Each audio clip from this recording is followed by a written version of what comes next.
ಅದನ್ನು ತಮ್ಮ ಮಾಧ್ಯಮದಲ್ಲಿ ಎಲ್ಲರೂ ಬಂದಾಗ ಭಾಳ ಅಪಮಾನಕರವಾಗಿ ಅವಮಾನ ಮಾಡಿದ್ದಾರೆ. ಹೋಗಿ ಬ್ರಾಹ್ಮಣರು ಕಾಲು ಕಟ್ಕೋತಾನೆ ಅಯೋಗ್ಯ ಅಂತೆಲ್ಲ ಅಂದಿದ್ದಾನೆ. ಆ ಪುಣ್ಯಾತ್ಮರಿಗೆ ನಾನು ಇದ್ರ ಮುಖಾಂತರ ಹೇಳಕ್ಕೆ ಟ್ರೈ ಮಾಡ್ತೀನಿ.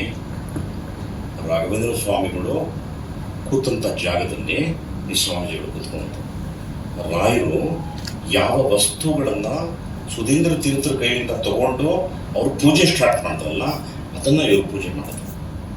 ಅಂದರೆ ಇವರು ಸಂಪೂರ್ಣ ರಾಯರ ಪ್ರತಿನಿಧಿಗಳು.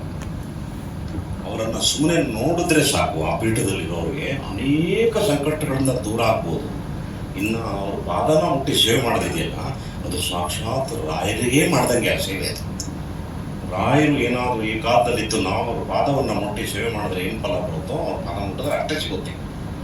ನನ್ನ ವಿನಂತಿ ಏನು ಅಂದರೆ ದಯವಿಟ್ಟು ರಾಯರ ಮಟ್ಟದಲ್ಲಿ ಜಾತಿಗಳನ್ನ ತರಬೇಡಿ. ಜಾತ್ಯತೀತ ಮಠ. ಸಪೋಸ್ ಅದೇನಾದರೂ ಆ ಥರ ಭಾಷೆಗಳು ನಿಮ್ಮಲ್ಲಿ ಬಂದರೆ ನಿಮ್ಮ ಬದುಕಿಗೆ ಬೆಳವಣಿಗೆ ಭಾಳ ಕುಂಠಿತ ಆಗುತ್ತೆ, ತುಂಬ ಅಡಚಣೆ ಬರುತ್ತೆ, ತುಂಬ ತೊಂದರೆಗಳು ಬಂದಿರುತ್ತೆ. ಅದನ್ನು ಕೂಡ ರಾಯರು ಎಚ್ಚರಿಸ್ತಾರೆ. ನೀವು ಅದನ್ನು ಮಾತಾಡಬೇಡಿ. ನಾನು ಇರೋದೇ ರಾಯರ ಮಟ್ಟಕ್ಕೆ ಸೇವೆ ಮಾಡೋದು. ಇವತ್ತೆಲ್ಲ ನಾನು ಕಡೆ ಉಳಿಸಿದವ್ರಿಗೂ ಸುಶ್ಮಿಂದ್ರ ತೀರ್ಥರಿಗೂ ಪಾದ ಸೇವೆ ಮಾಡ್ತಿದ್ದೆ, ಇವ್ರಿಗೂ ಮಾಡ್ತಾ ಇದ್ದೆ. ಇದು ನನ್ನ ಒಂದು ನಂಬಿಕೆ. ರಾಯರು ಅವರಲ್ಲಿದ್ದಾರೆ. ಅದೊಂದು ನಿಮ್ಮ ಮುಖಾಂತರ ಹೇಳಬೇಕಾಯ್ತು.